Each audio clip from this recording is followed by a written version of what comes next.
Oh.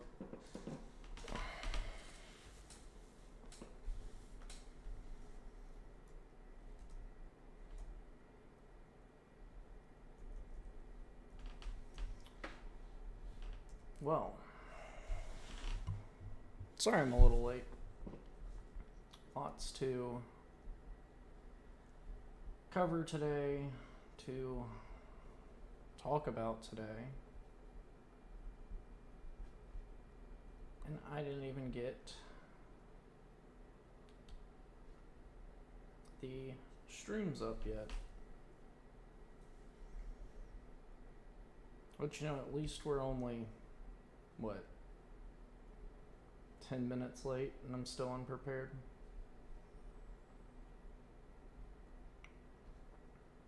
That's not too bad, I guess. It's not too good either. But yeah, basically everything you can imagine this weekend, probably and more, happened. So be prepared for a long episode. I have no idea how long this one could go, truly. But go ahead and make sure you guys are dropping a like, following, sharing this episode, I guess subscribing as well, depending on what platform. But yeah, liking, sharing this episode, getting it out there. It should be a good one. Should be pretty entertaining. Lots to cover from this weekend. So yeah, let's just hop right into it. Yeah, lots to cover. 8 pages of notes. Today is Monday, April 27th, 2026. This is episode number 97 of Addressing the Issues. Sorry about that. I guess I'm just a little overwhelmed. Take a deep breath, relax, sit back and relax, because this is going to be a long one. So, negotiations with Iran ended this weekend before the U.S. team even left Washington. I guess this should be no surprise to anyone that understands what the two parties want. They're once again still too far apart, I believe, as this 60-day deadline is fast approaching. I believe it's tomorrow, from my understanding, where the War Powers resolution of 1973, I believe it is. Correct me if I'm wrong. President has 60 days without congressional approval. I believe that deadline is tomorrow. So, what does this mean? I don't know. I don't know that he wouldn't file for an extra 30-day extension with the briefing the Congress.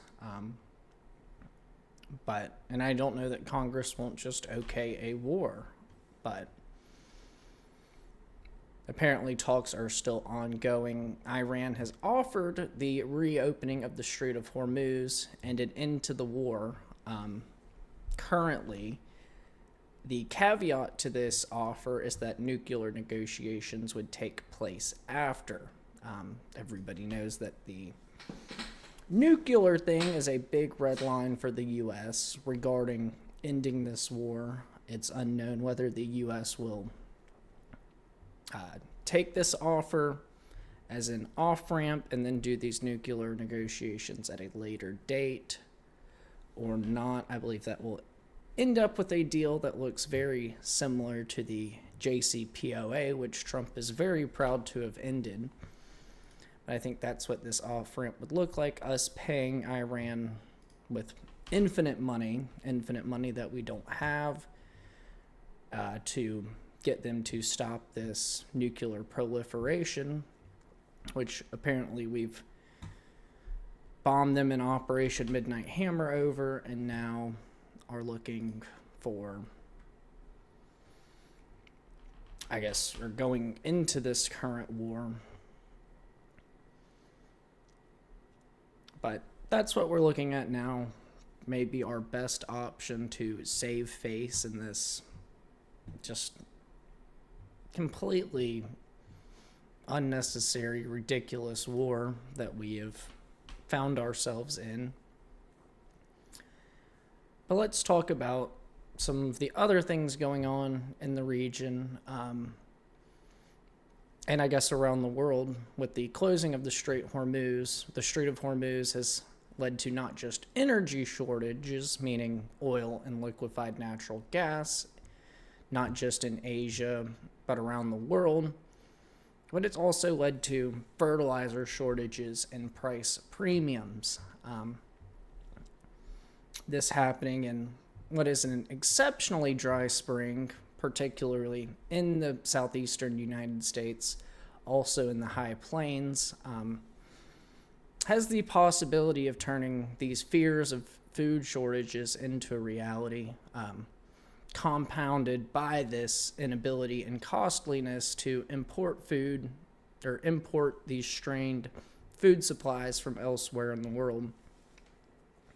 That's just one of these knock-on effects. I've been seeing image after image of just dry, sandy soil in places that grow a number of vegetables, fruits of the sort across the southeast, but also these drought conditions in places like Nebraska, which provide a great deal of grain and corn for the United States and for export abroad.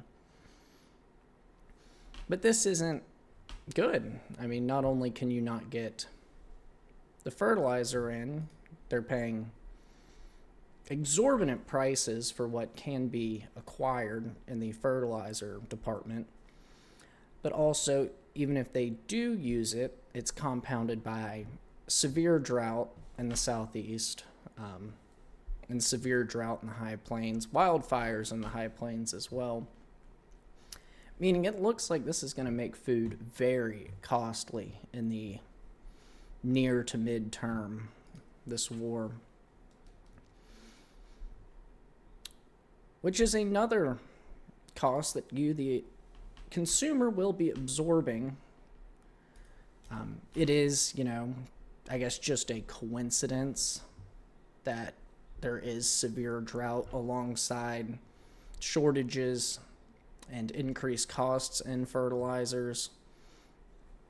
The two are coincidental. However, the compounding of the two is going to be costly for Americans when going to the grocery.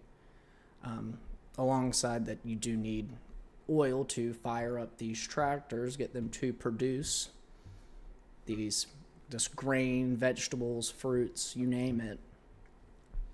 It looks like food is going to be very pricey in the near and mid-term and in the wake of this war, even if it ends, today or tomorrow. But there is a new, X factor in this,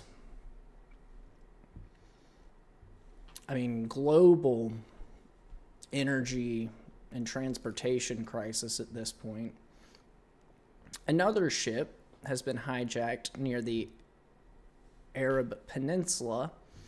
This time it was the Honor 25 tanker. It was hijacked with 17 crew members and 18,500 barrels of oil aboard.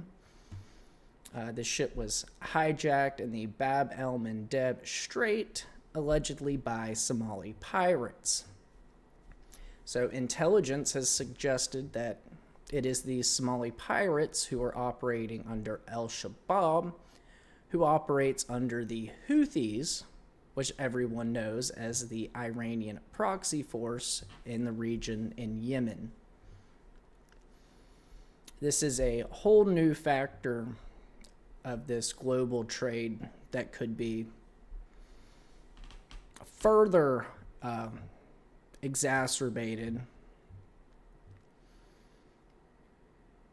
A closure of the Bab el-Mandeb Strait would be another huge hit for what is already a suffering global economy, if not a failing global economy. by cutting off the Red Sea and by default the Suez Canal, and I guess the Mediterranean Sea from the Indian Ocean.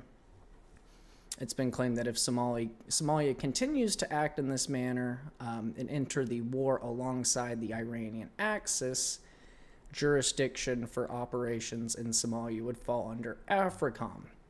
This is at the same time that CENTCOM and the U.S. Navy are already spread thin due to the conflict currently taking place with Iran, with the blockade and troop deployments in the region.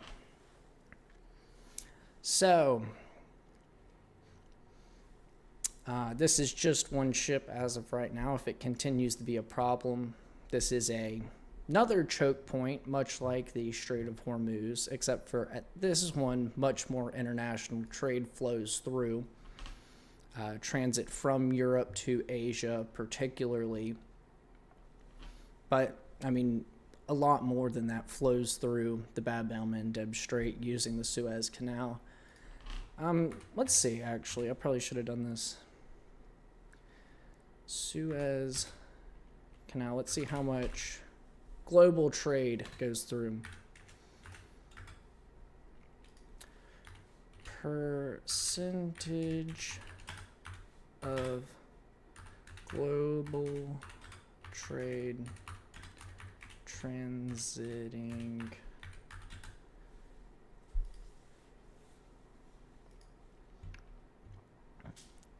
roughly 12 to 15% of global trade, 30% of global container traffic, handling over $1 trillion a year. That is what's at risk here if the Somalis, the pirates, the Al-Shabaab, and the Houthis decide that they want to fire from both sides of the Bab el-Mandeb Strait. That is what the risk here is what did I say, roughly 15% of global trade, meaning not just oil, but manufactured products, parts of products. So, I mean, I guess we just have to hope that they aren't tapped to further exacerbate this problem we're already experiencing with global shortages. But that is just another, I mean, huge puzzle piece to bring down the global economy. So I figured I would bring that up, draw people's attention to that, because furthering this conflict, bringing in more nations, bringing in more economic shortfalls is once again going to have more and more effect on you as a consumer as it drags on. So I figured I'd, tell everybody about that, notify you, because this could exacerbate the problems we're already experiencing, probably, best guess, 5-fold, maybe 10-fold. So yeah, pretty big news that this has started to happen. If it continues, it is going to be global news and a global crisis. So keep your eyes on the Red Sea, on Al-Shabaab, their Somali pirate underlings, and the Houthis, because the Houthis really haven't done anything yet in this conflict. They've been allegedly being paid off by Arab countries to not do so. If they decide that they're going to start doing so, start doing things like this, shutting down another choke point of global trade, there will be knock-on consequences for us, and it will likely bring the U.S. into conflict with Somalia, with the Houthis as well. So, like I said, just keep your eye on it, because this could become, and if it does happen, will become a major story regarding global economics, global trade. But we'll move on to more military news. This isn't even the theme of the show. It's just developments that have happened military-wise over the last 72 hours. So the U.S. Army has deployed the first pieces of its global Golden Dome surveillance system on U.S. soil. It's called the Army Long Range Persistent Surveillance System. This piece of military equipment is intended to track drone and low-altitude threats by using passive radio frequency detection. This system has already cost U.S. taxpayers $185 billion. And given the massive price tag, its expedited development, it would seem that those who know things that us normal civilians don't, those in power believe that there is a legitimate threat of these things happening on U.S. soil. I don't think you spend this kind of money, expedite development and deployment, if you don't believe that there is a legitimate threat. So it seems that somebody, at least somewhere in power, believes that there is a possibility that the U.S. is under threat from a foreign power that would use, low-altitude munitions, such as drones, such as low-altitude missiles, on the U.S. homeland, which is jarring. There have been threats from Iran that they have drones hidden in containers on container ships. That's something that's been posed. There's also rumors that China uses similar technologies. So this could be the reason why. Or it could be somebody else. I mean, I guess technically it could be Russia, but I guess those three are the most likely of threats. In other military news,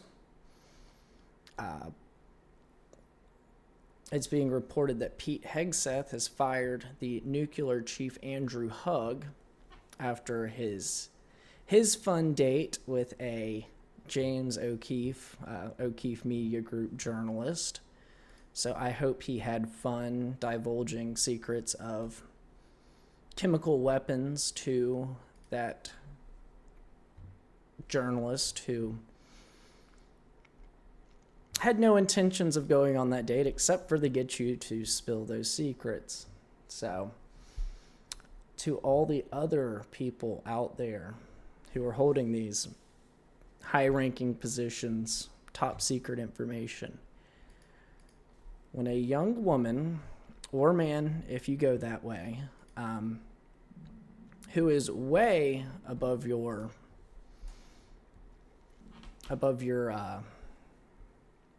beauty status, we'll call it,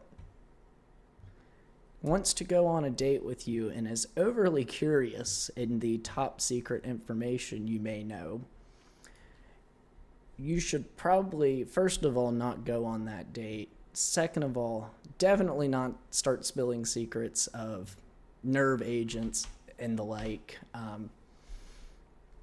It's kind of a security issue. So yeah, if you are a position of power in the military in a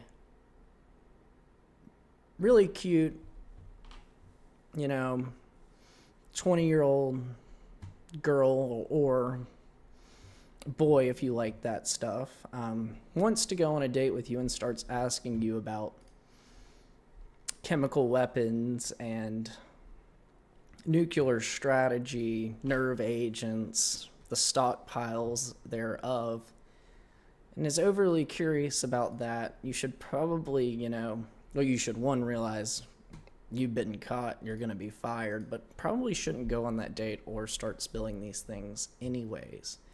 no matter whether it be a journalist or, just a average run-of-the-mill Russian or Chinese spy. Shout out Fang Fang. But no, we'll move on from that. Just giving people some life advice with that sort of scenario. But yes, he is expected to be fired after doing exactly that, divulging top secret information on his hot date with someone more than likely, way out of his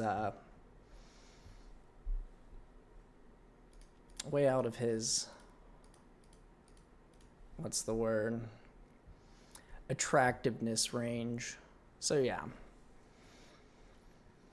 Good work, James O'Keefe and said journalist. Bad work, United States top secret security people. You guys you're one of a kind, because it keeps happening. I guess you're not one of a kind. Everybody there is the same. They just use this position of power to go on hot dates and leak secrets. I don't know what you guys are doing. In other, I guess, Middle East related news, the ceasefire in Lebanon has had a really interesting development, with Israel bulldozing solar panels and water stations in Debel, Lebanon, which is a Christian village in southern Lebanon. I believe the percentage is somewhere in the upper 90s percent Christian population. During this ceasefire, I guess they must believe that Hezbollah is using solar panels to clean water in this Christian village, and that is furthering their war goals or something. I don't understand how this happens, especially in a ceasefire.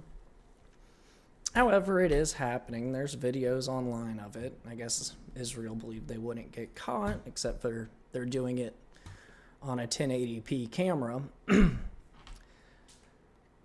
which is rather disturbing, especially as a Christian, that they are destroying the infrastructure used by Christians in this village during this ceasefire,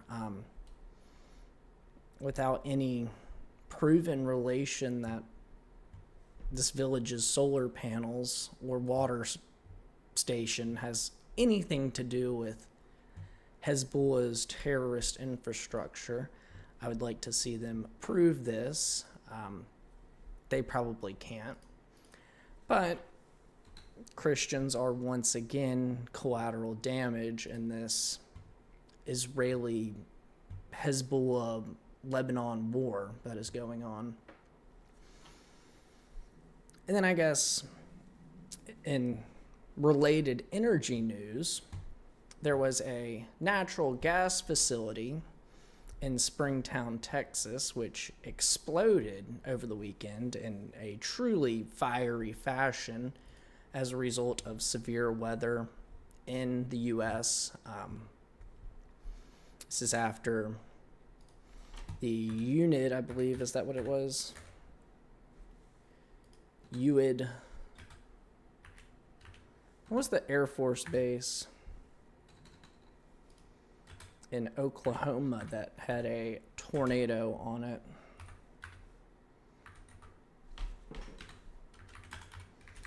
That was at the end of last week.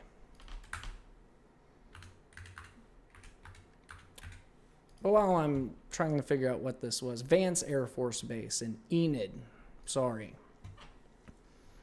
Vance Air Force Base in Enid, Oklahoma had a huge tornado go through last week. But I say all this alongside the further energy production damage in Springtown, Texas, that there is a severe weather threat today. Once again, it's that time of the year, so make sure you do have a plan, somewhere to seek shelter. because once again, there is severe weather across the United States today. You can probably find that for you as well. I'm no meteorologist.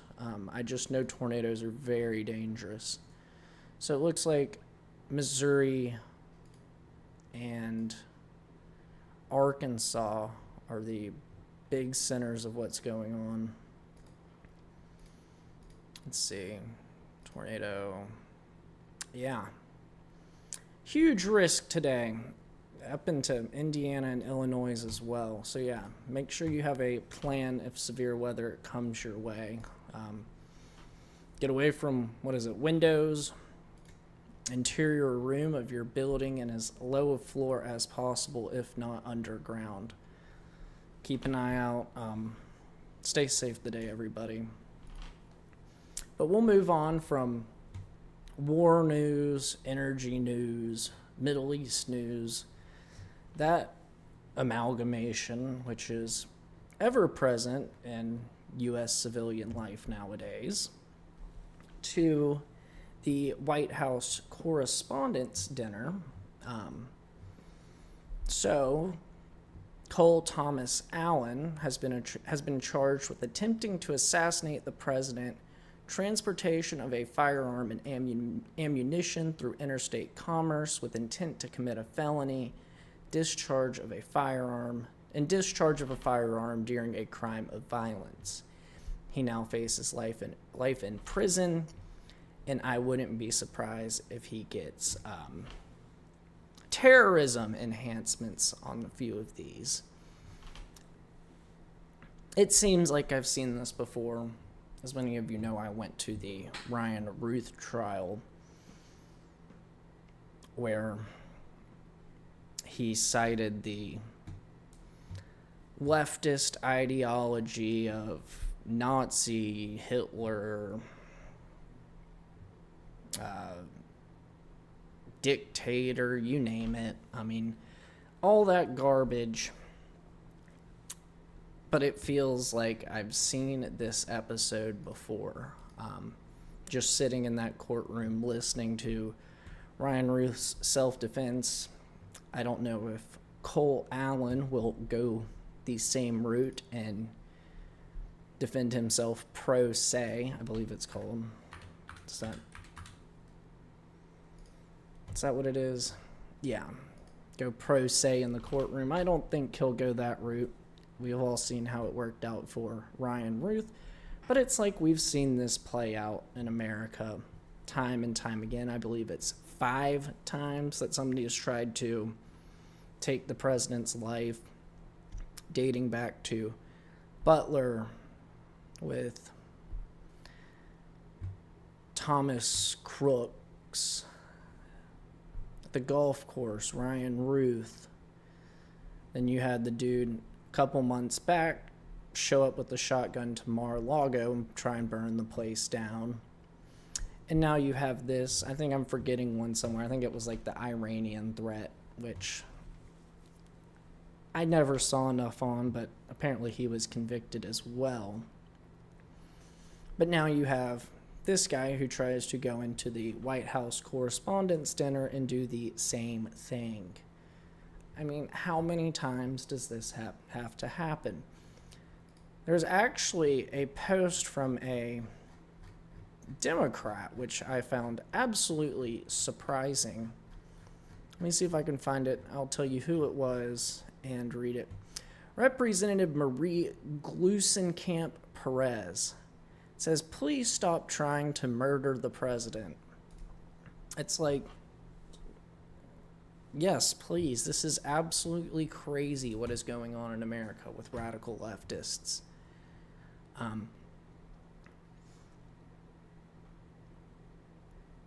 But I guess we'll hop into the released manifesto from this, just a California school teacher. That's probably what he's being called.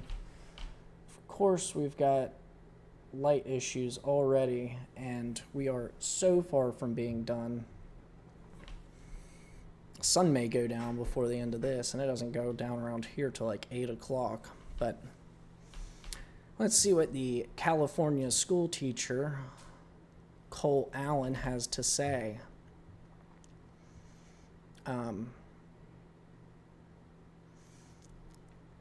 Should I read the whole thing? We've got time. About all day. It says, "Hello, everybody. So I may have given a lot of people a surprise today. Let me start off by apologizing to everyone whose trust I abused. I apologize to my parents for saying I had an interview without specifying it was for Most Wanted. I apologize to my colleagues and students for saying I had a personal emergency. By the time anyone reads this, I probably most certainly do need to go to the ER, but can hardly call that not a self-inflicted status.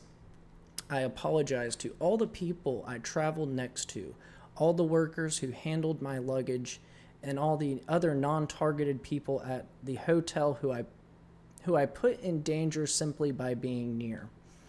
I apologize to everyone who was abused and or murdered before this, to all those who suffered before I was able to attempt this, to all who may suffer after, regardless of my success or failure.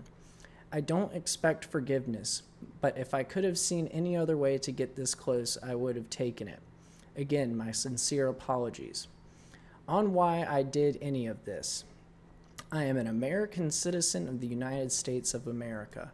What my representatives do reflects on me, and I am no longer willing to permit a pedophile, rapist, and traitor to coat my hands with his crimes. Well, to be completely honest, I was no longer willing a long time ago, but this was my first real opportunity I've had to do something about it. While I'm discussing this, I'll go over my expected rules of engagement, probably in a terrible format, but I'm not military, so too bad. Administration officials, not including Mr. Patel, they are targets prioritized from highest ranking to lowest. Secret Service, they are targets only if necessary and to be incapacitated non-lethally if possible. AKA, I hope they're wearing body armor because center mass with shotguns messes up people who aren't. Hotel security, not targets if at all possible, AKA unless they shoot at me.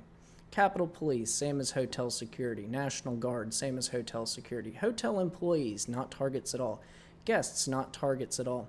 In order to minimize casualties, I will also be using buckshot rather than slugs, less penetration through walls.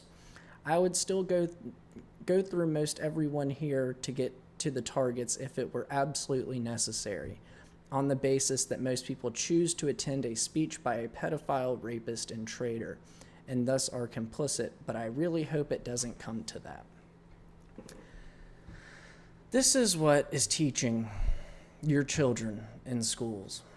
This guy right here, a teacher at a school. And what do you think he's teaching these said students? Well, I'd imagine it echoes just like this. But he's not the only teacher like this. Not just the poor California teacher who makes loud sounds, which we'll get into later.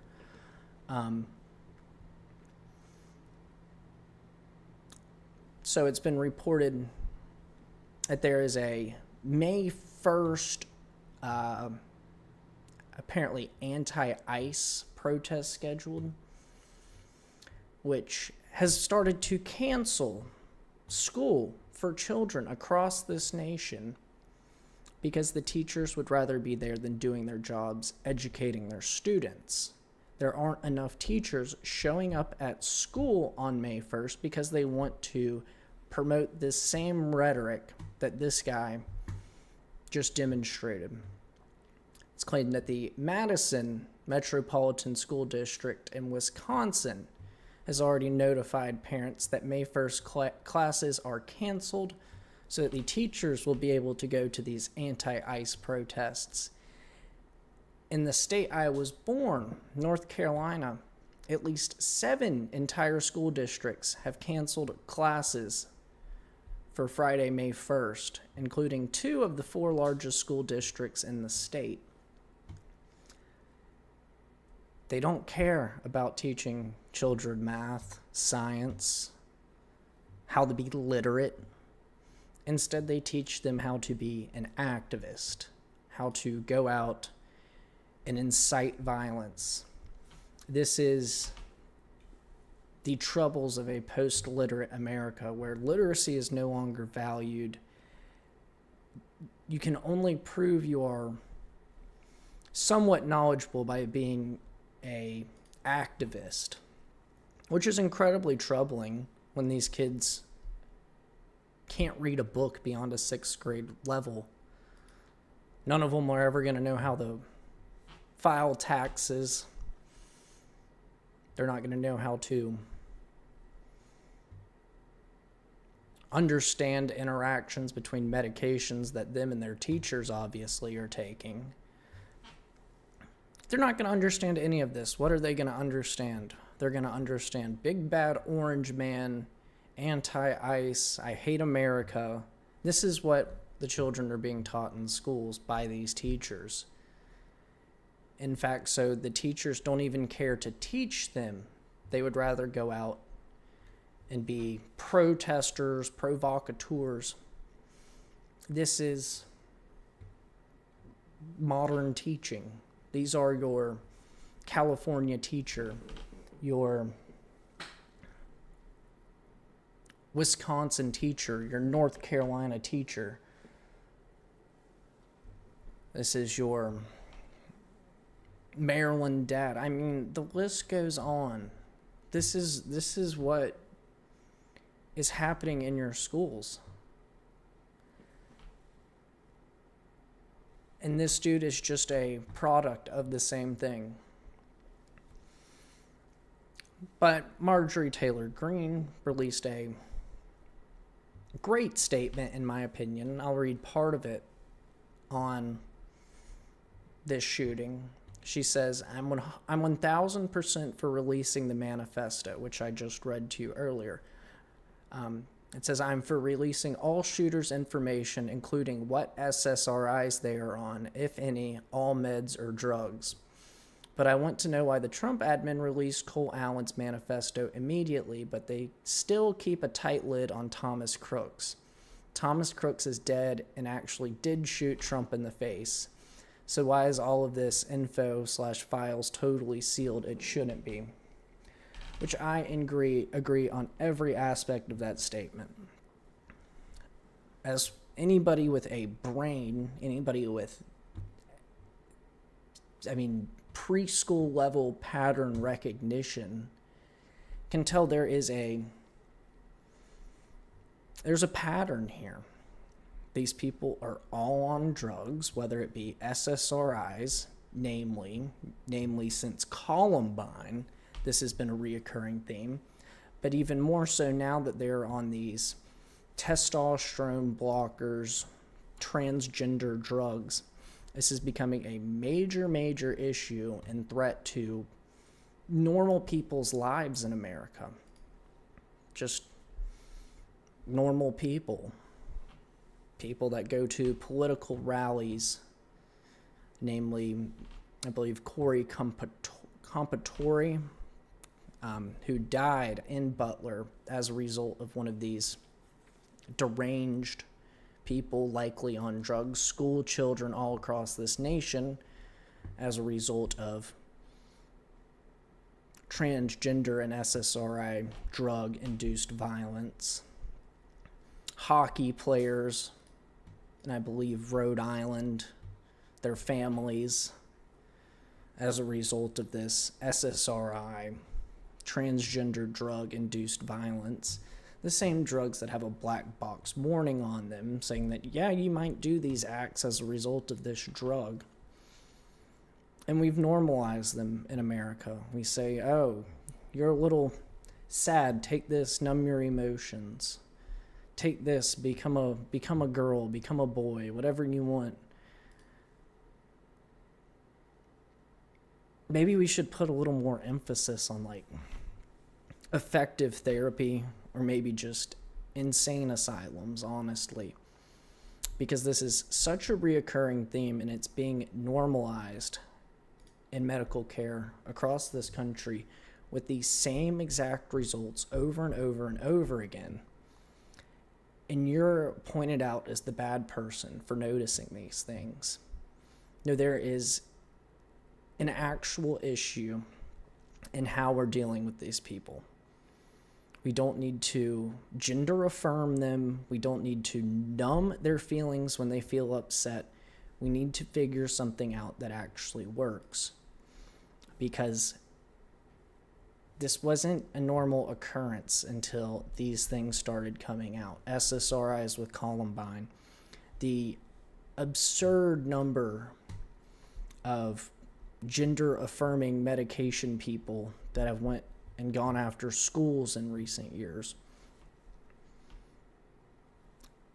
This wasn't a problem until people started taking drugs. We need to have the entire list. And on a different point, we should get to read Thomas Crooks's manifesto, the one who took a firefighter's life at a Trump rally while attempting to assassinate the future president. We should know exactly what his goals, intentions were, because we know there is one. We just don't know what's in it, and we should. We should know exactly what these people are thinking. Just like this guy, Cole Allen, who thinks that Trump is pedophile, rapist, and traitor. You have Ryan Ruth, who thinks Trump is a Nazi, dictator, pedophile, traitor. I mean, it keeps happening, and we the public deserve to know. Not just this one, but past ones.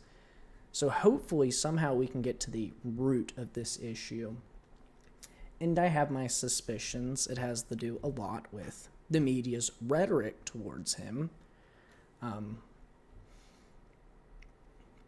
So we'll get into that. We'll get into that right now. We'll get past how all these people are addicted to drugs and using weapons to commit violent crime against American citizens. That we just look over the fact that they're on SSRIs, they're on gender-affirming medications, hormone blockers, you name it. We just gloss over that fact without saying that these are the common links between every single one of these mass casualty events, besides just straight-up terrorism. And until we are comfortable with addressing that, we will continue to have problems. Which is a sad reality, a sad statement on reality in the U.S., but we refuse to look into these things because pharma can't be bad. They say they feel better. They say it makes them more comfortable in their body. Life isn't about being comfortable and feeling good. It's about getting stuff done. It's not always going to be sunshine and rainbows. You're going to have, if you want the rainbow, you're going to get some rain, which is a reality of life that these people are not willing to or unable to accept, in which we pump them full of medication so they don't have to accept it, and we get results like this, whether it be a school in Nashville, a school in Michigan, a rally in Pennsylvania, a dinner in DC. I mean, these are the results we get. And it's a pattern. It's time and time again. And I'm just assuming that this guy is on SSRIs because it is a pattern that happens time and time again.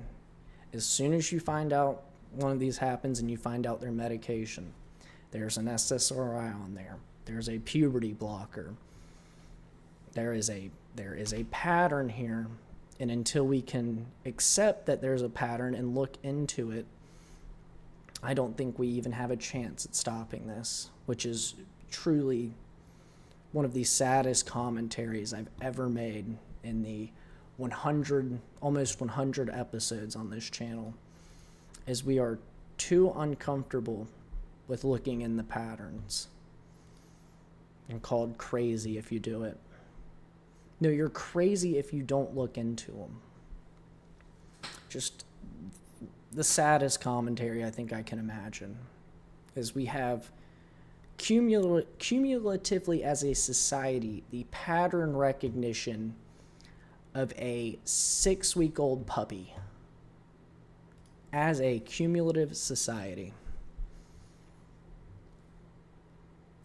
I mean, I don't know what it's going to take for people. I don't know how we are going to be willing to look into these patterns and say, yes, there's something going on here. Because a segment of the population sees it. We do. But there is this majority of the population who either is not willing to look into it, accept it, or actively promotes this pattern which is going on. But we'll move on to the drive-by media's role in this, the talking points, narratives that immediately came into the public sphere right after the shooting took place.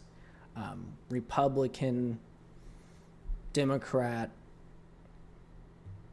other. But the first one I see is the White House ballroom could have prevented this, which I do not disagree with, but I also don't think in the minutes after it's the time to be promoting this. We don't know the status of the people there. We don't know if the shooter was alive or deceased. We didn't know if the Secret Service agent was going to survive. We didn't know if there was anybody else who was a victim of this. We were instantly pushed to, this is why you need a White House ballroom. It would have prevented this. I agree with you. The timing was terrible. You could have came out today and said, put your whole op-ed piece of why we need a White House ballroom with the nuclear shelter underneath and the 7-inch thick glass windows. You could have done that today. Instead, there's still possibly blood on the ground, people in pain, suffering, and you're already pushing your narrative. We need this White House ballroom. Timing was not great on that. I hate to break it to Republicans. I agree with you that we should have a White House ballroom. I agree with you entirely. Terrible timing. You should have at least checked to see if there was, or you should have at least confirmed that there was no risk of people's lives anymore before you start going on about your ballroom rant. Like, I agree it could have prevented it. I don't agree with the way you pushed it forward as a political message, while proverbially there is still blood on the ground. I think you could have waited till today, give your op-ed, say, yes, this would have prevented it, and it'll be big and beautiful, and we can have everybody here from all around the world and have dances at a ballroom. If you waited till today when we have all the facts, I would have agreed with you entirely. But while we're not even sure of the status of the Secret Service agent, you're already posting this.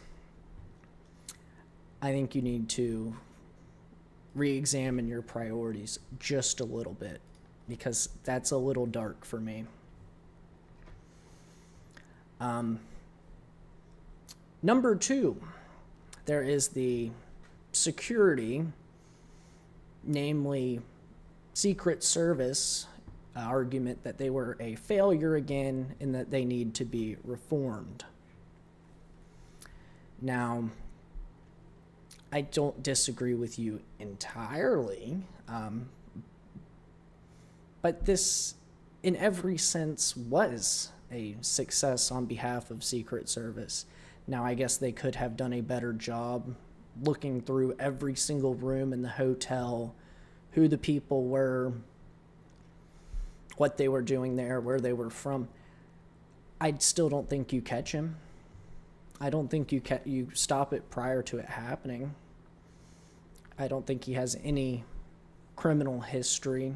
I don't think there would have been any red flags set off with this guy unless you take the time to go through all of his social media alongside everybody else in this hotel and the surrounding areas, all the employees, all the like.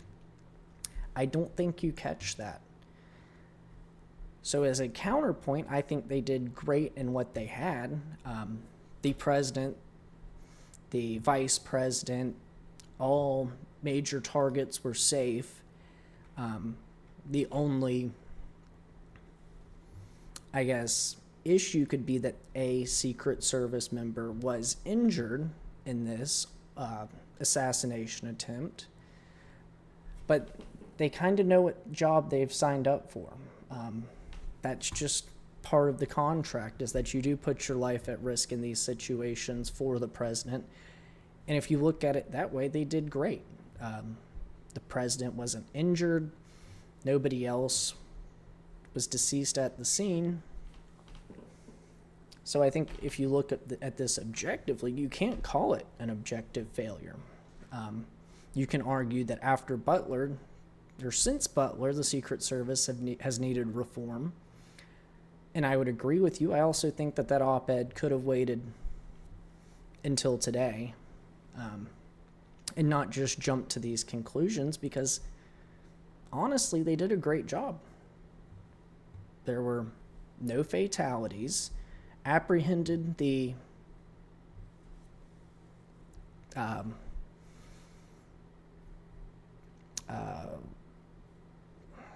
criminal, we'll just call him a criminal, apprehended the criminal alive. None of the guests were hurt, injured,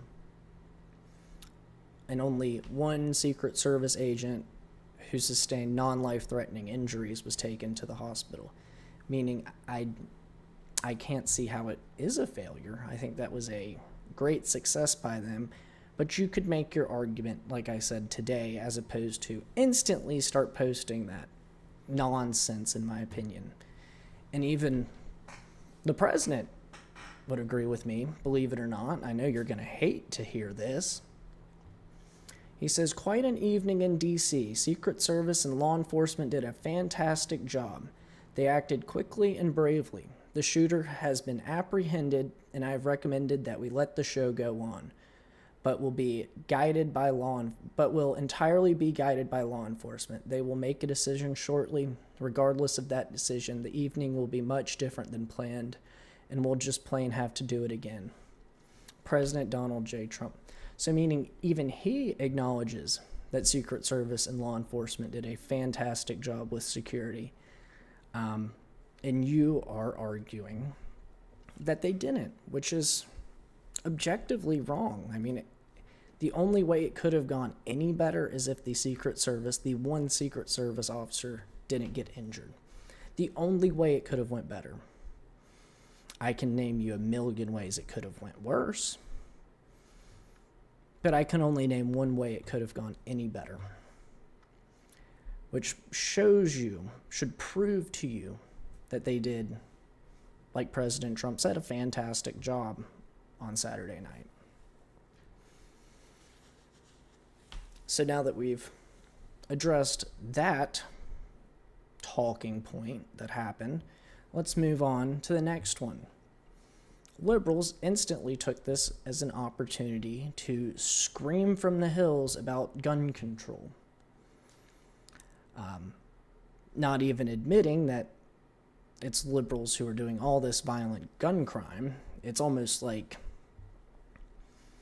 a law center is funding liberals to go crazy and try and shoot places up at this point. I don't think that's happening. I think it's SSRIs and gender-affirming care that's causing this. Psychoactive drugs, which both of those are. It's not gun control. That's not the answer. This is the answer they push all the time.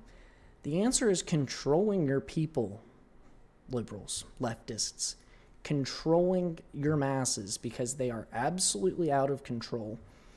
Majority of them should probably be in asylums, but unfortunately we closed those down in the 1900s.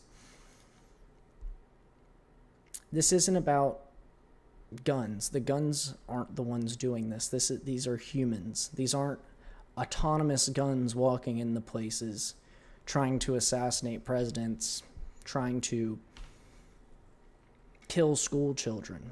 It's not the guns, it's the people. You could lay. I've said this many times before. It's happened in my life a few times. Somebody will have a gun. They'll say, like, look at this gun. It's cool. I got it the other day.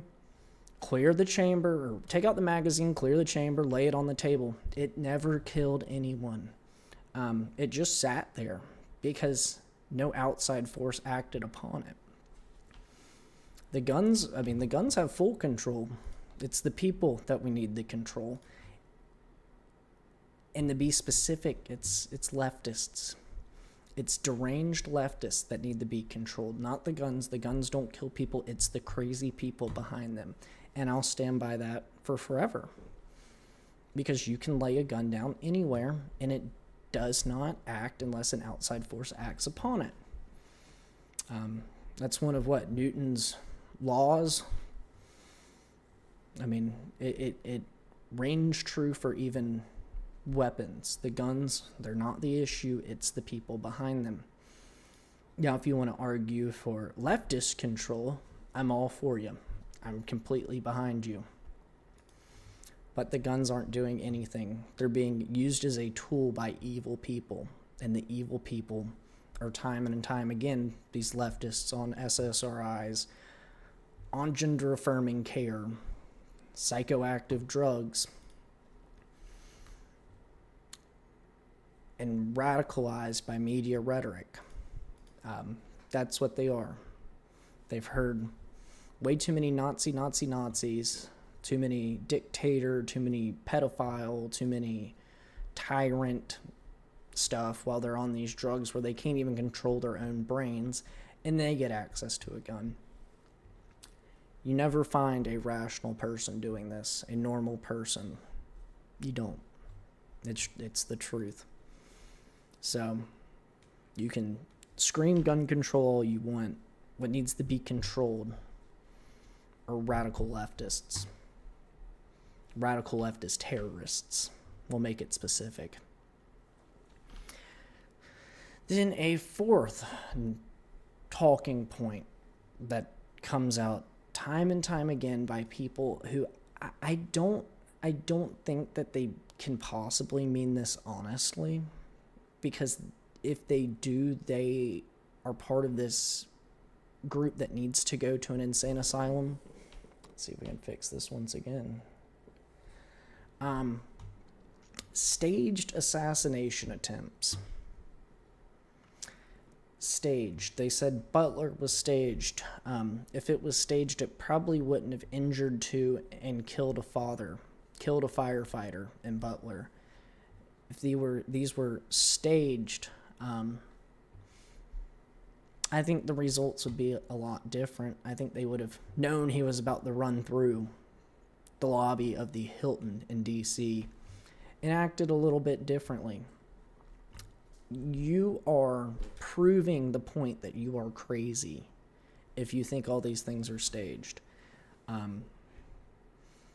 Especially with the injuries that other people receive that aren't even the target. I can't get on board with that. And once again, the timing. If you had any evidence and you waited a couple of hours, put together your evidence, and said, this looks like it's staged because this. This looks like it's staged because of this. You would look a lot less crazy and people might believe your argument. But as soon as you hear about it, there's no evidence, you haven't seen any of the videos, you just start hollering stage. You look crazy. You look deranged.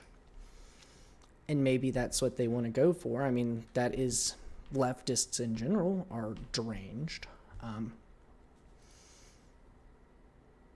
But you don't even know if like I said previously, the shooter is alive or dead. Anybody else was collateral damage.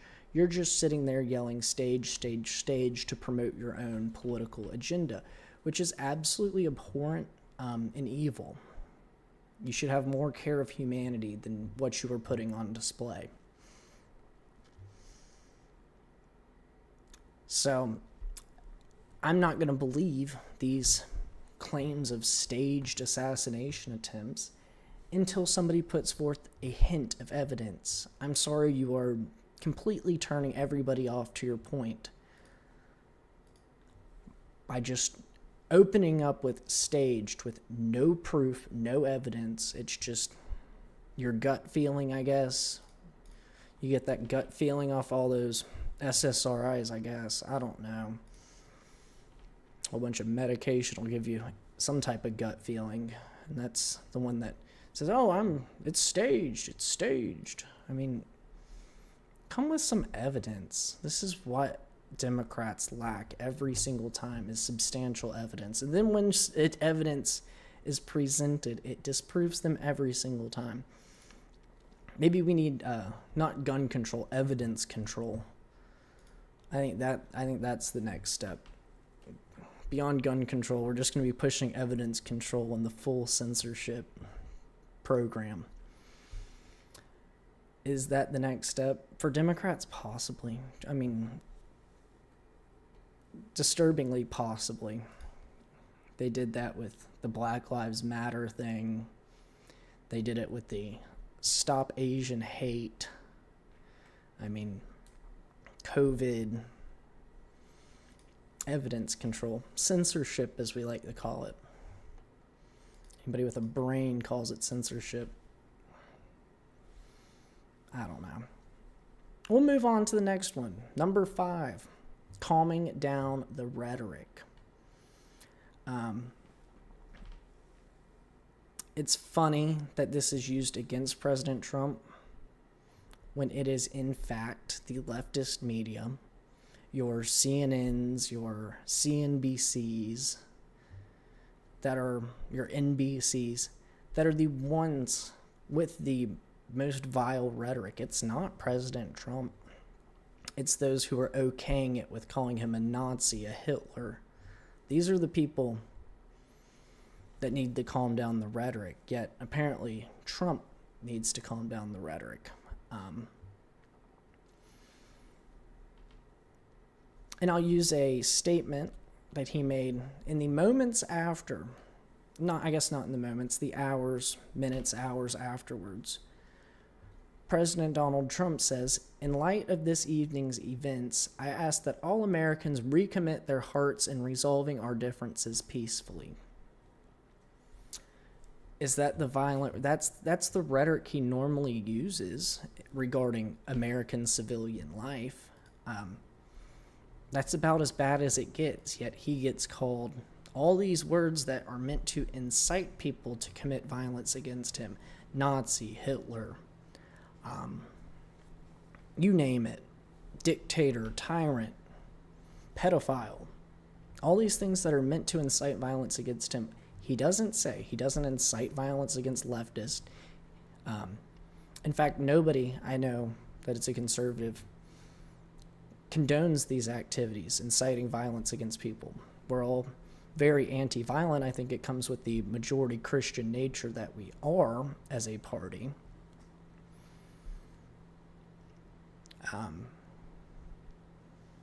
But we're not the ones doing it. It's the left. It is Democrats. It is leftists. Radical leftists is what they really are. The ones name-calling and using words that would insinuate that actions like these need to be taken. Actions like Cole Thomas Allen's need to be taken against President Donald Trump. Actions like, Crooks, Ruth, I mean, you name it. Thomas Crooks, Ryan Ruth. It's narrative, I guess, manipulation, rhetoric, that is causing these things. It's not what President Trump says. It's what you are saying in the media. And it's hard for them to accept that maybe they're the problem. And I don't even think they care. I don't think they care that they're the problem, care to accept it. They have one goal, and it's to create instability in this nation. And it's entirely wrong. It's entirely evil. And it's antithetical to the American spirit, what made America what America is today. Completely antithetical. They want to tear it all down, and this is their instrument of doing so, is this violent rhetoric, this hateful rhetoric, this evil rhetoric. This is their instrument of dismantling American society. And I can further this point. So after Jimmy Kimmel takes the stage at the White House Correspondents Dinner and calls Melania Trump an expectant widow on the stage in front of everybody, calls her an expectant widow, moments before someone is going to try and assassinate her husband, Melania wrote back on X today. And she backs me up a little bit. First Lady Melania Trump says, Kimmel's hateful and violent rhetoric is intended to divide our country. His monologue about my family isn't comedy. His words are corrosive and deepens the political sickness within America. People like Kimmel shouldn't have the opportunity to enter our homes each evening to spread hate. A coward, Kimmel hides behind ABC because he knows the network will keep running cover to protect him. Enough is enough. It's time for ABC to take a stand. How many times will ABC's leadership enable Kimmel's atrocious behavior at the expense of our community? Point proven. Anybody with a brain, anybody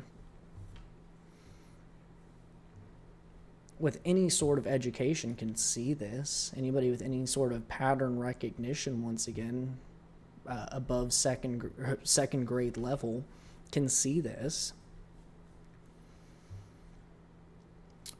He does this time and time again, and then he makes fun of the results because I can't even put a because afterwards. He just does this time and time again, and he goes, oh, well, the last guy sucked. We need somebody that's better. And then somebody else tries to go do it again. I want to know the percentage of these assassination attempts against Trump that they watch this guy on a regular basis. I would like to know, because I'm just going to assume it's rather alarmingly high, the people that watch him and take in whatever hate garbage he's spewing. What percentage of people listen to that and then go on to attempt these heinous crimes? Because I'd say it's north of 50% if I had to guess. And he has this whole network that just backs him through and through every week. Because this happens, this isn't a one-off occurrence. This happens time and time again with him, particularly with these late-night show hosts that try to brush this off as comedy. But they say these things over and over again to incite these actions. And they're successful, and they say, oh no, it's just a joke. It's just a joke. How many times does this have to happen before we understand he's not joking? He really means this stuff. And he hopes it happens. He hopes that Melania will be a widow. How many times are we going to brush that off before we realize, oh, he actually means this. He's actually an evil person inciting violence on our televisions every night. And like 34 people watch it. I mean, I probably have as much viewership as that guy does. And there's like 3 people in here right now. Maybe I'm just trying to make myself feel good. But at least I'm not spouting violence to whoever's in here. I'm telling you, this isn't the option. You can do anything else but attempt to assassinate people, to attempt to go into anywhere and cause violence. You can do anything else. You can sit at home and watch my show, increase the viewership. I think everybody on earth would appreciate if Cole, whatever his face is, whole Thomas Allen just sat around on Saturday and watched replays of my old shows. And then the White House Correspondents Dinner could have went on, and Jimmy Kimmel could have made his expectant widow jokes, which are so vile on so many levels. And we never would have had this happen. We never would have had everybody in that room at risk. But people make these terrible decisions to incite violence, incite hateful rhetoric, violent rhetoric, dog whistles to get people to do these things. And for some reason, we continue to act surprised. And there's more instances from that exact same night. You've got the Lincoln Project co-founder, Steve Schmidt, who gets asked a question right after all this have taken place. All this assassination attempt, people are being told to leave, that the party is off for the night. But the Lincoln Project co-founder, Steve Schmidt, claims, "There is one person beyond and above all others who is responsible for poisoning the rhetoric in America, and that guy's name is Donald Trump." Then he goes on to call him a domestic terrorist, an insurrectionist, and a vile and disgusting man. Donald Trump doesn't say that stuff. You do.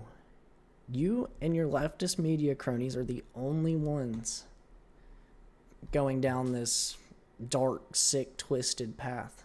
And it happens time and time again. And then every time you do it, you put the blame on the Donald Trump, who objectively doesn't do the same things you do. He literally just leads a country and is at least trying to make our lives better. He doesn't do the best every single day. I mean, the gas prices suck, I get it. Food prices might suck in a couple of weeks. Food shortages may suck. You may not agree with the Iran war. But at least he's attempting to build something, as opposed to you in the media who time and time again attempt to tear him down as a human and put him on a subhuman level and incite this violence. It's not President Trump doing this. This is the liberal leftist, radical Democrat, whatever, socialist, communist media that is doing this. It's not President Trump.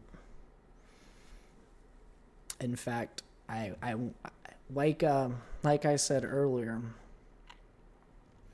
with the stage assassination attempt,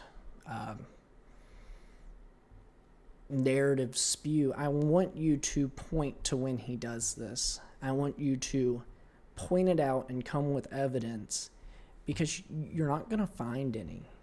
Or if you do, you're going to be digging in so deep in a matter that I could just watch Jimmy Kimmel tonight. I could just watch CNBC tonight, CNN, and find it in 30 minutes. And you're going to be scrolling years through his posts on X and Truth Social to try and find one or two examples. I'll find a handful in 30 minutes of watching those shows tonight. It's that easy.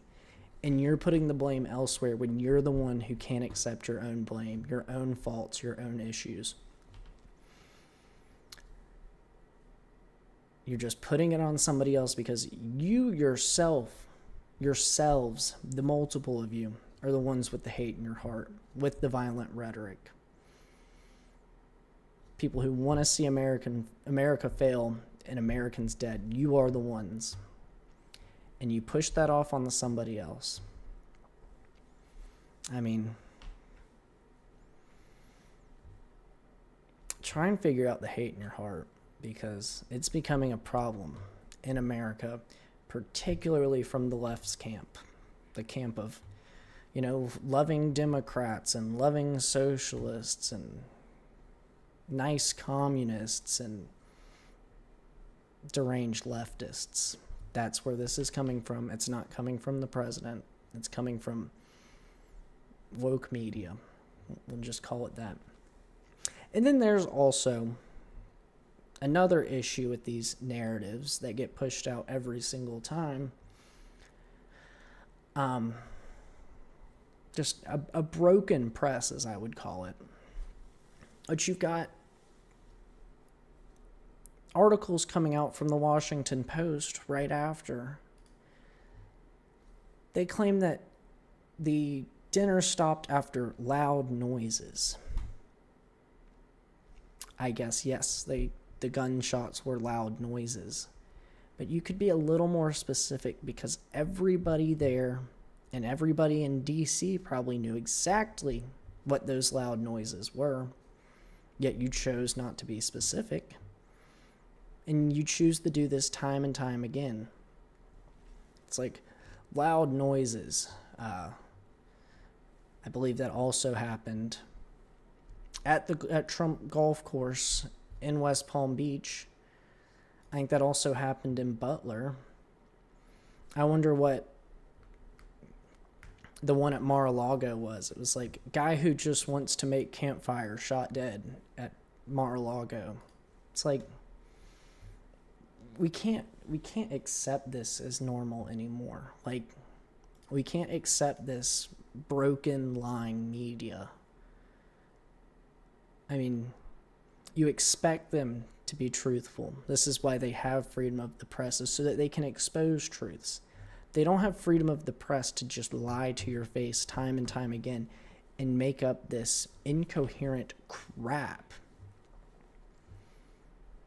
which is espoused upon us in the media on these, I don't even want to call it news, like, because it's not news, it's lying and narrative manipulation. But these news sources, these narrative manipulation sources, I think I should start calling them, of cable news networks and I guess newspaper writers. Nobody buys the newspaper anymore, so this is what you've got to do to get sales at the Washington Post, I guess. I mean, this is why you're begging for money every time I click on your website. Please donate for free journalism. It's not journalism, it's narrative manipulation to incite violence. I'm not donating. I'm sorry.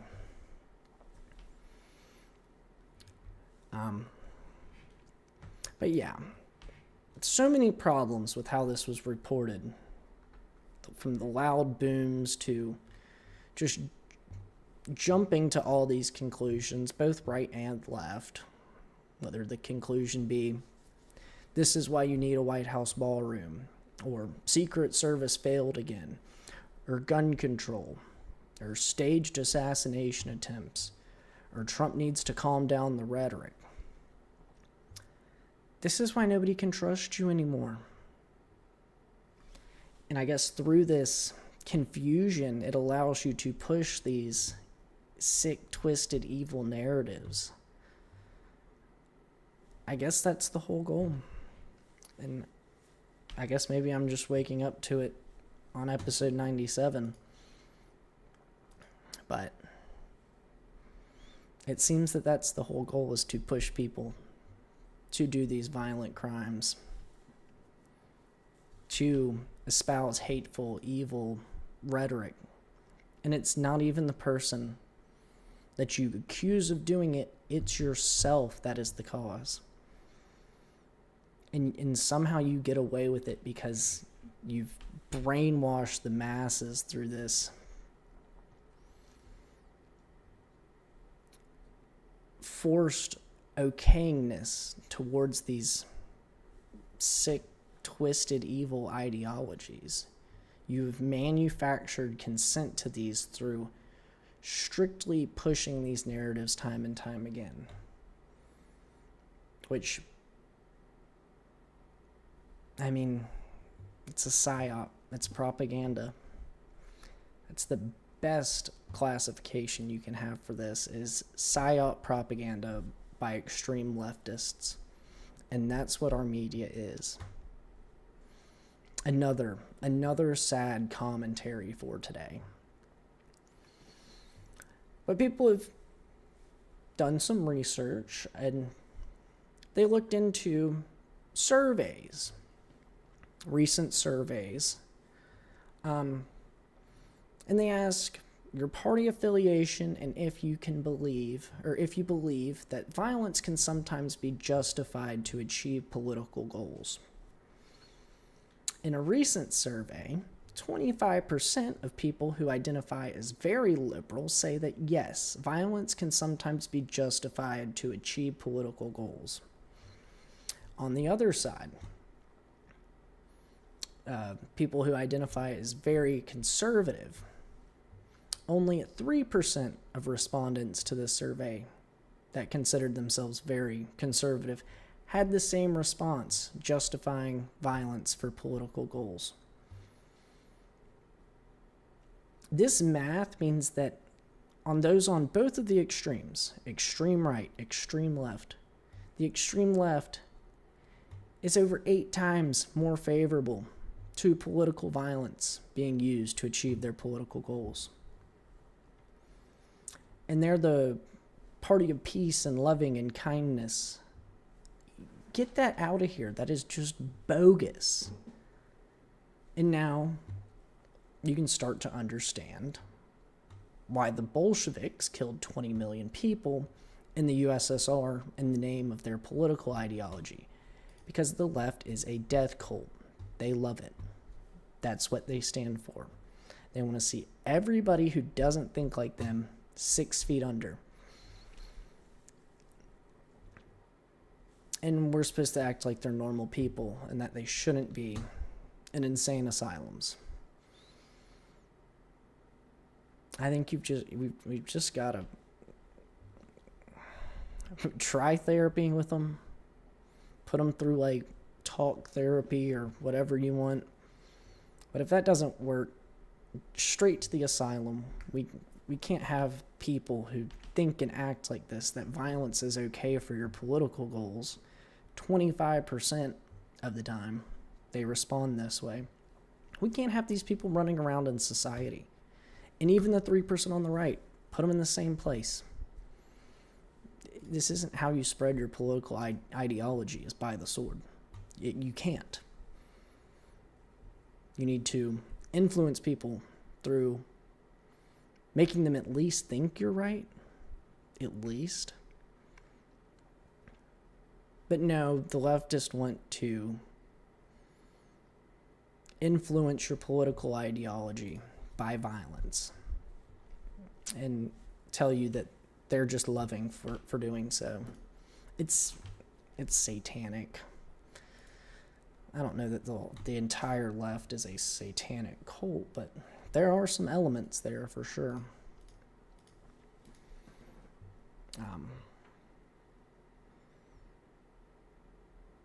Because you can't do these things. You can't incite violence like this and then blame the person you're inciting violence against through your rhetoric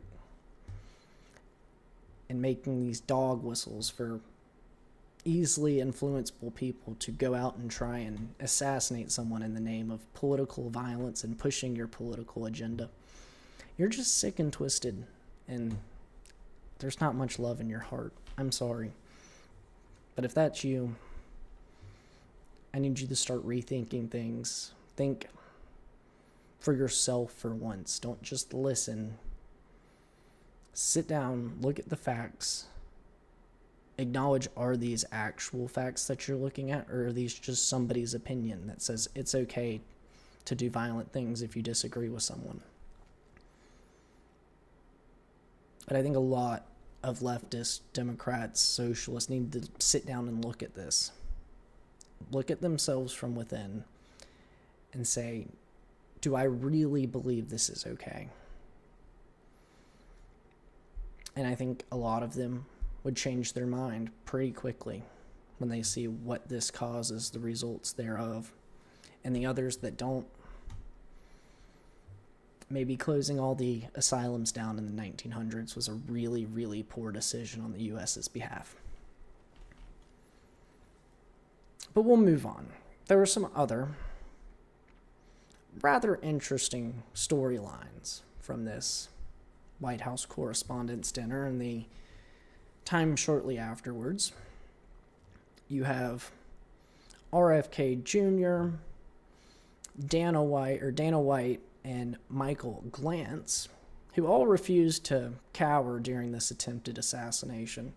Everybody else in the room's hitting the floor. I think John Fetterman's in this group as well, but I don't have his exact story on what happened. I believe he was still just sitting in his chair as well. But you have RFK Jr., whose chief complaint after the whole thing, he sends this to a family group message, is that he's hungry. He's upset he didn't get to eat at the White House Correspondents' Dinner. I guess he's quite familiar with political violence. He said, "You got my dad and my uncle. I'll just sit here and I guess you'll come get me too." I mean, he's been familiarized with this. He didn't even flinch. He just said, "Come and get me," which mad props to him because, I guess he had his priorities straight. He might have helped design the Maha meal they were going to have. Maybe really enthused for that. Grass-fed and finished beef. He was all for. No seed oils. They're cooking the fries in beef tallow.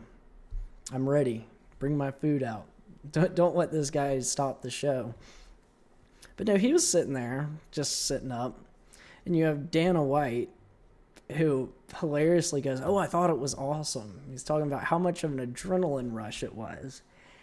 And in one of the videos, you can see him actually get up and sit on the stage up at an elevated position, something that could make him more of a target, for a better view.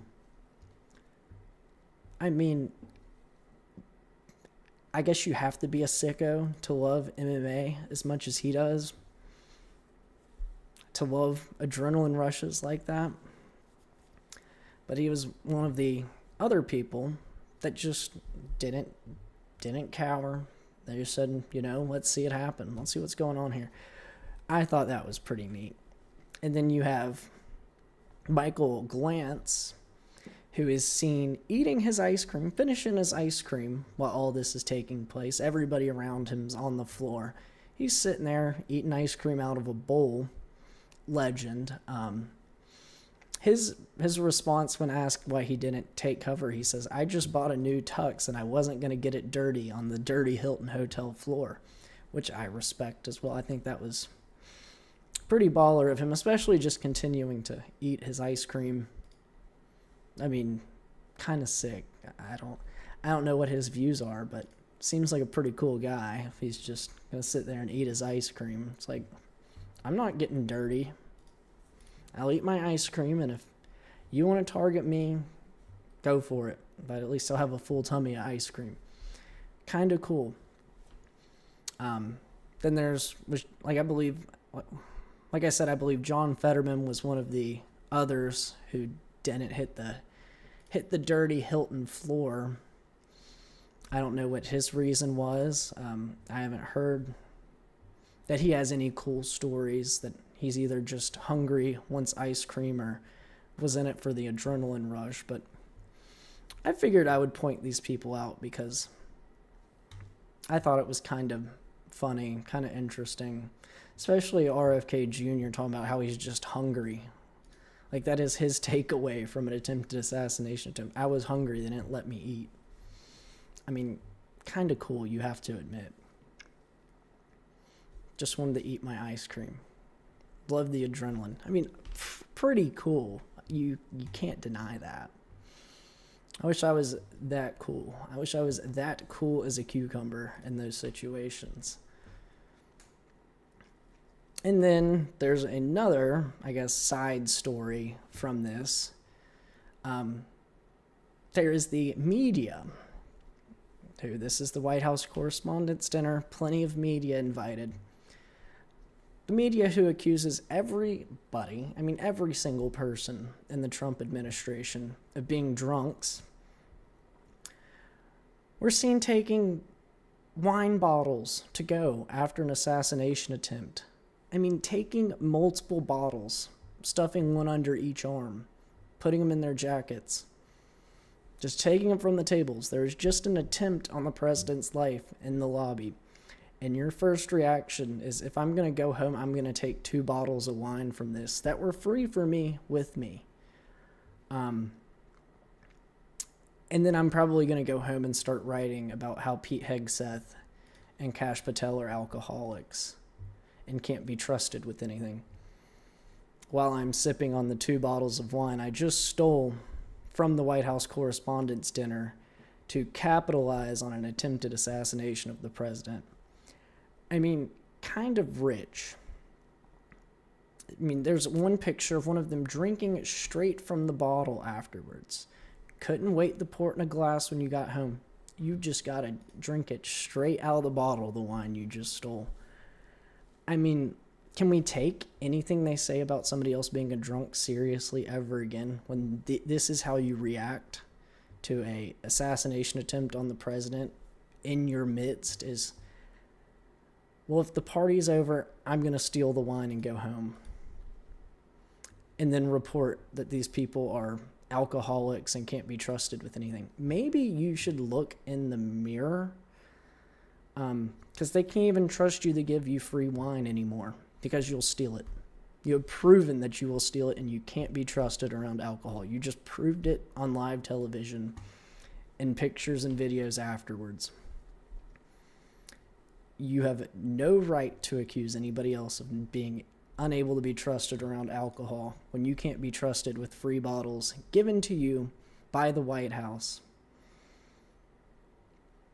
because you will capitalize on an attempted assassination of the president to take them home with you. I mean, just the rich drive-by media. That's the only thing I can come up with. The drive-by media probably should stop driving because they can't be trusted with alcohol.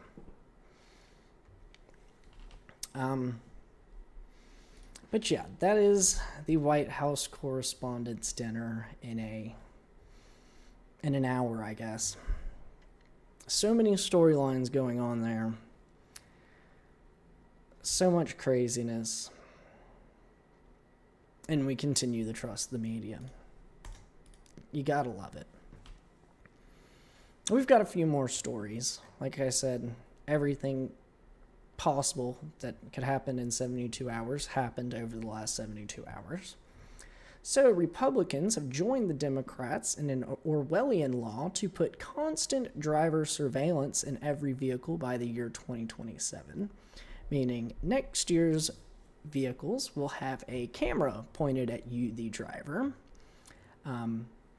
These same vehicles that will be able to turn off by themselves if artificial intelligence deems that you are unfit to drive or believes that you would pose a danger on the road.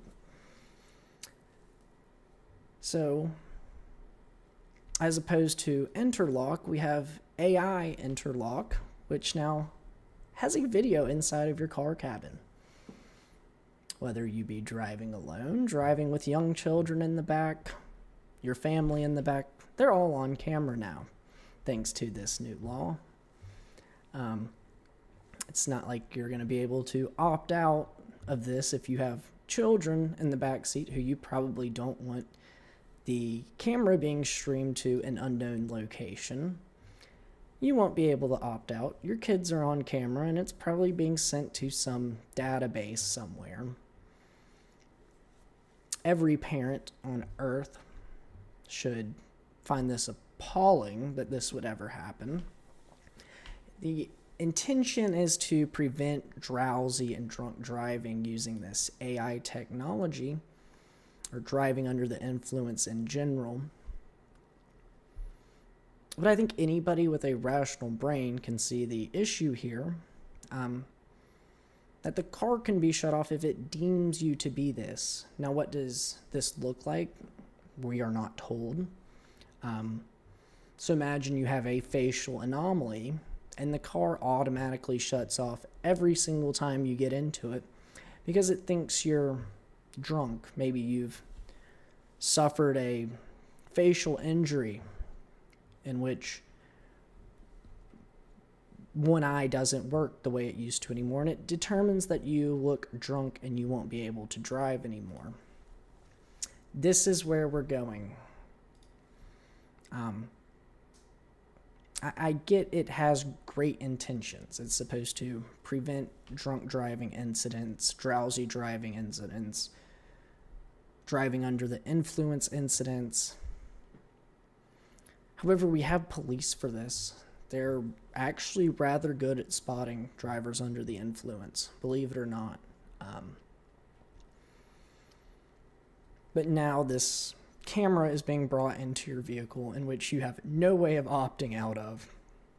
For every vehicle, I guess, into the infinite future. Capturing not just you, the driver, but your passengers, possibly your children in the back seat. And where does this go? Well, it goes into their AI training database, which will probably, like many others, be able to be hacked by people with bad intentions. It's like we all know that you can go and see basically any flock camera and just look at people you shouldn't be looking at. What happens when that's in your car? Do you feel uncomfortable yet? Well, you should. I guess this comes with, the representative who was guilty of a DUI, pushing for e-vehicle stuff. I guess that comes alongside of that. I mean, I don't know. Also, if you've had a DUI or an in Congress, should you be able to vote on this? Is that too much the question? I don't know. It's just a bad idea. It's Orwellian. I mean, this is straight out of 1984 where you can't get away from Big Brother. Big Brother sees you, or Big Brother is watching. He is now even watching inside the cabin of your car. So they need to change this. I can't believe Republicans would vote alongside Democrats in this. This is a impediment on not just freedom, but privacy as well. But we have no issue with that in the Republican Party, the Republican in name-only party anymore. Privacy and freedom have gone completely out the door, and we are back to Patriot Act, FISA Republicans, which are abhorrent to what is conservatism and what this country was founded on. Conserving this country does not depend on Patriot Act, FISA, surveillance, and video surveillance of the inside of your car. It doesn't depend on that. It doesn't depend on flock cameras. There's a story of one dude who can't stop getting pulled over because his plate comes back for a felony of somebody else's. That's in Colorado. He gets pulled over, he says, every single time he drives by a flock camera because it registers as him as a high-level threat criminal. So all the police in the area instantly come to him. And you have to consider that both Republicans and Democrats vote side by side on such an infringement upon your human rights. Let's see, what time are we at? 1 hour and 40, and we've still got a couple more things to look at. All right, we'll move on from the Orwellian car cameras to the Musk versus OpenAI trial has started today. I should have looked up exactly what this entailed. I can only assume it entails how they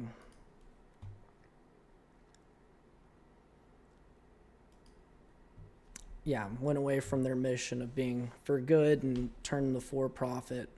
It says, let's see.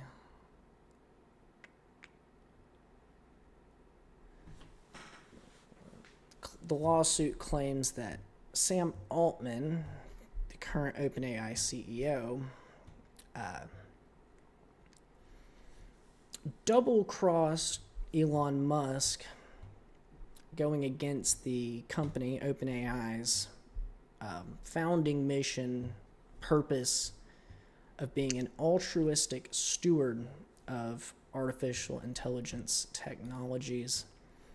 I think you can tell that from everything else I've reported on OpenAI and Sam Altman. Scam Altman, as he has been eloquently called recently, he's not a good guy. And what he did with OpenAI, I mean, kind of evil, kind of malicious, but we'll see how that plays out. Everybody, I hope, is on the side of Elon Musk on this one, because a company that goes from nonprofit, acquires everything you're allowed to as a nonprofit, and then switches over to for-profit once it's stolen all this intellectual property, cannot be considered good, cannot be considered helpful for humans. But we'll move on. Like I said, we are way longer than a normal show.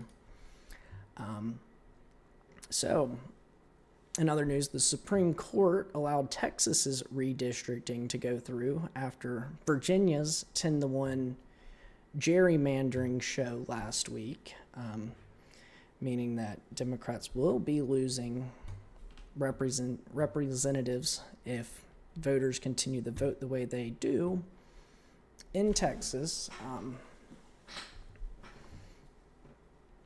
It went through the Supreme Court, and actually Florida, another Republican stronghold, is expected to do the same redistrict, limiting Democrat seats in the near future.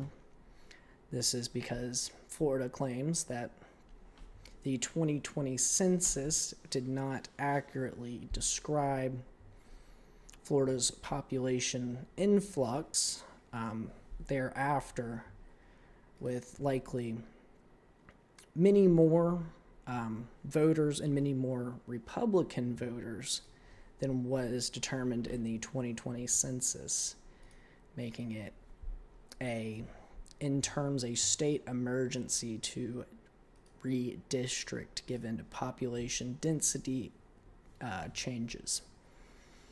Much more reason than Virginia had to do the same thing.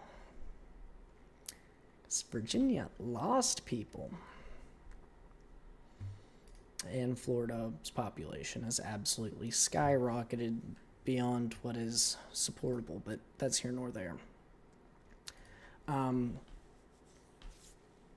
know how last week, I think at the end of last week, we were talking about Benjamin Netanyahu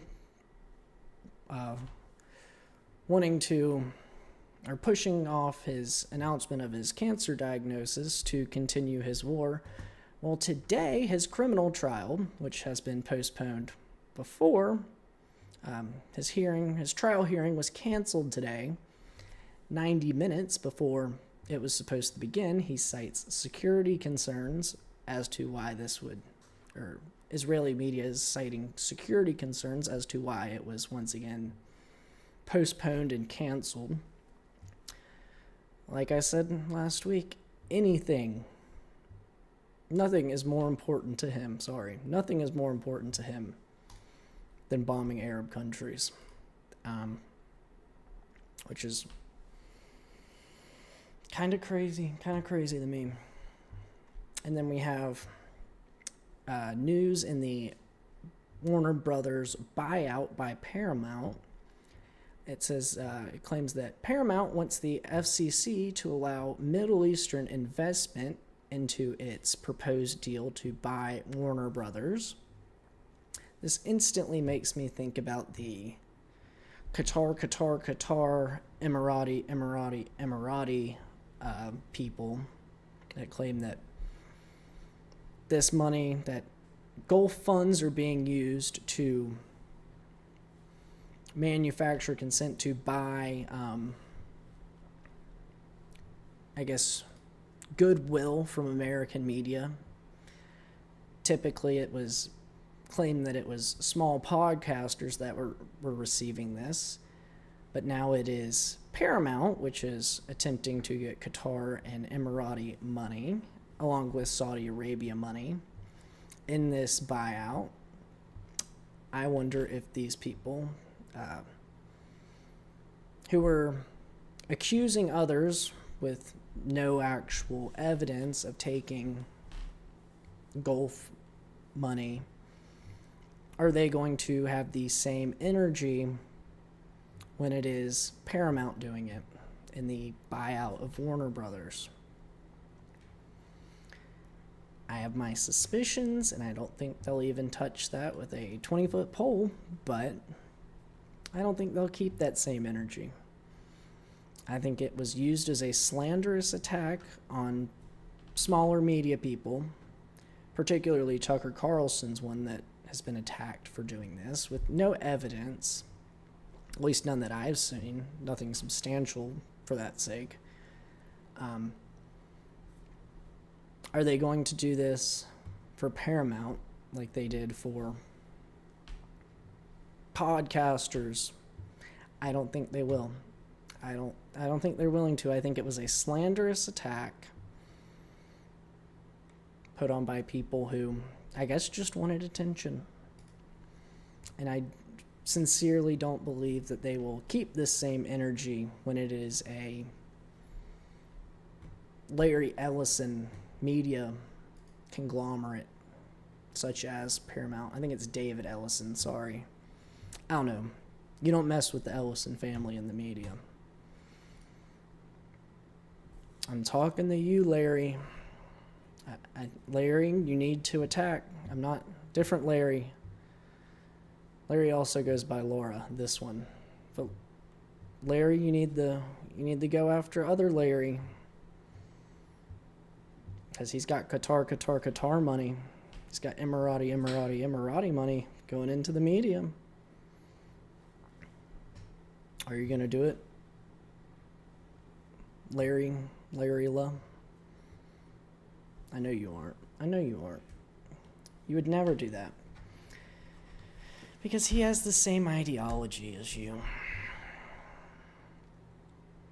It's only a problem when it's someone you disagree with. Isn't that the nature of America? That's all the news we have for today. That is the last 72 hours, and hopefully we can keep it below 2. But yeah, make sure you guys are dropping a like on today's episode.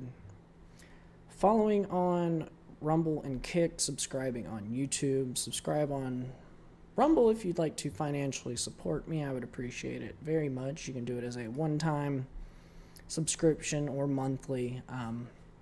I appreciate it either way. Make sure you guys are sharing the channel, sharing the episode. This is a big one. I think it was a pretty good one. I'm not gonna lie, pretty good one. Unfortunately, didn't have the viewership I was hoping for, but I guess everybody got their fill of all this mess over the weekend, because most of this broke either Friday night or Saturday, with just trickles of information coming into today. So yeah, but I still do appreciate you all who did stick around, watch today's episode, watch to the end. Like I said, huge one, rather important one. So much from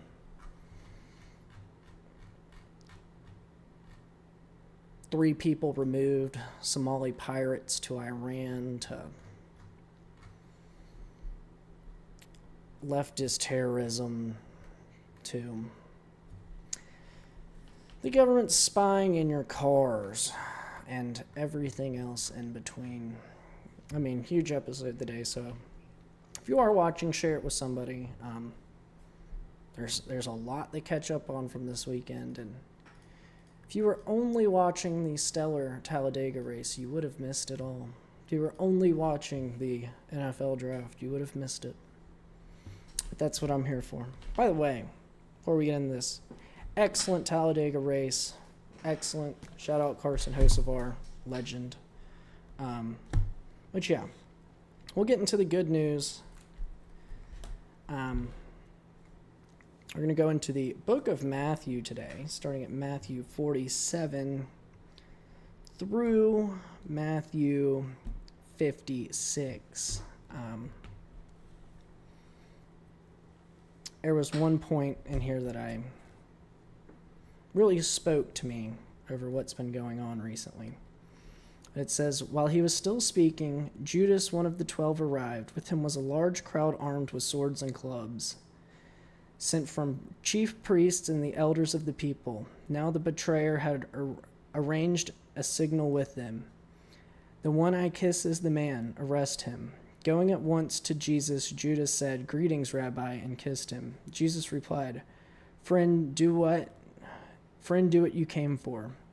The men stepped forward, seized Jesus, and arrested him. With that, one of Jesus' companions reached out for his sword, drew it out, and struck the servant of the high priest, cutting off his ear. Put your sword back in its place, Jesus said to him, for all who draw the sword will die by the sword. Do you think I cannot call on my Father, and he will at once put at my disposal more than 12 legions of angels? But how then would the scriptures be fulfilled that say it must happen in this way? At that time Jesus said to the crowd, At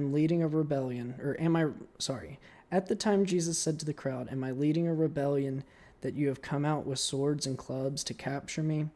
Every day I sat in the temple courts teaching, and you did not arrest me. But this has all taken place that the writings of the prophets might be fulfilled. Then all the disciples deserted him and fled. This is what I talk about time and time again, especially recently with the sword. I believe it was on Friday we talked about how this is your sword. The holy word is your sword. You don't need to go out and kill people as Christians, believe it or not. You don't. That's just not the Christian thing to do. I think if more people would listen to this, we'd have much less problems in the world. But the word is your sword.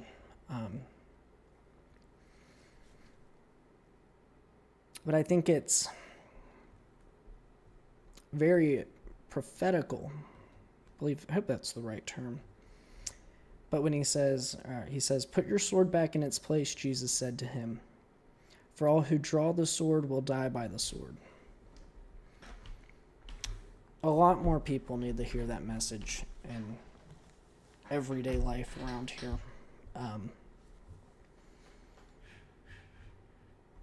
This is our sword. Other people in the modern day, their sword is guns, it's violence. Is that what you want to live by?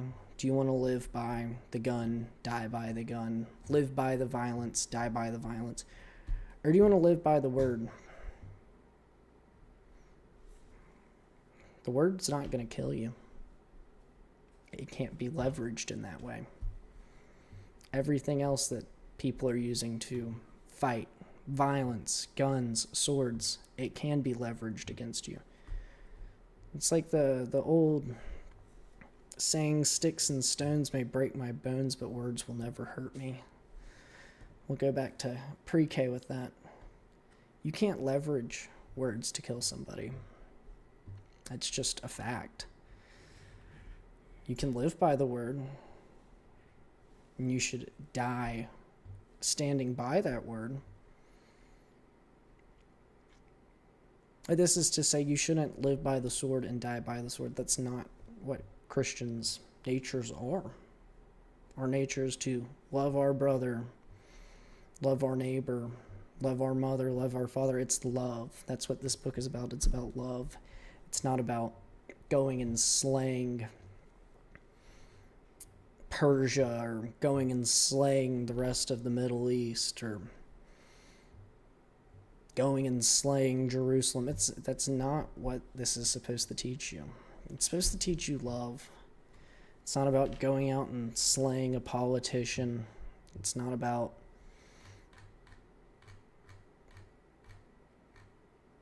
anything really else other than love and the love that Jesus Christ has for you to shed his blood on the cross, die for your sins, and raise again 3 days later. That's what this book's about. It's about love. And our society has strayed so far from not only this book's teachings, but the teachings that it describes of what love is. And it's so unfortunate. I pray almost every day that we can get back to this as a society, that we can once again become a Christian nation that chooses to love its neighbors as opposed to promoting this violence that we see almost daily at this point. People wanting to assassinate presidents, people wanting to go into schools and cause violence and mayhem. People that want to go around the world and do these same things. This isn't what this book has taught us. And it's sad that we as a nation have strayed so far away from it. And we need to take a deep look in at ourselves and say, what do we really want? Do we want love or do we want war? And I think a lot of people, if they actually look at themselves and think about it deeply, they're going to choose love. There will be some that choose war. But also, as it is our job as people who do love to love them as well and try and show them that maybe that's not the right path. Maybe you shouldn't live by the sword and die by the sword. Maybe you should live by the word of love. And I think we would have a much better functioning, much more rewarding society as a whole. That's my opinion, I guess. I mean, I think it would be a much more rewarding situation to be in, to live by love as opposed to live by the sword. Live by the word. So it doesn't say if you live by the word, you'll die by the word. It says if you live by the sword, you will die by the sword. And I don't think anybody actually wants to die by the sword. They want to live by it. They want to live by the sword and be loved for doing so. And that's just not realistic. That's not the case. That case is never brought forth in history. Much, nevertheless, in this book, the Holy Bible, we're instructed to wield the word, wield the Bible as the sword, but it's not a sword. But it's much more effective. Love is much more effective than conquest. I'll leave you there with that.